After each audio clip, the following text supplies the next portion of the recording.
ગાંધીના ગુજરાતમાં ખુલ્લેઆમ નશાના વાવેતરનું પર્દાફાશ કરાયો છે। 17 કરોડથી પણ વધુનું ગાંજાનું વાવેતર ઝડપી પાડવામાં આવ્યું છે। સુરતના સાયલાના કસવાડીની સીમમાં આ ગાંજાનું વાવેતર કરવામાં આવ્યું હતું। તુવેરના પાકની આડમાં ગાંજાના 120 જેટલા છોડ ઉગાડવામાં આવ્યા હતા।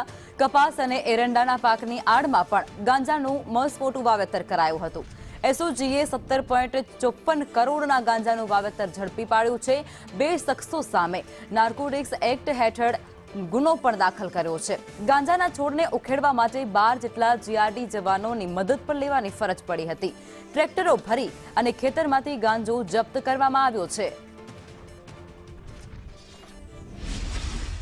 અમે लगभग 120 જે નગ યાની જે છોડ છે આનો જે ટોટલ વજન છે वो 471 કિલો અને 800 ગ્રામ છે। આની કિંમત લગભગ 2 કરોડ 35 લાખ અને 90,000 ની આસપાસની આની કિંમત છે।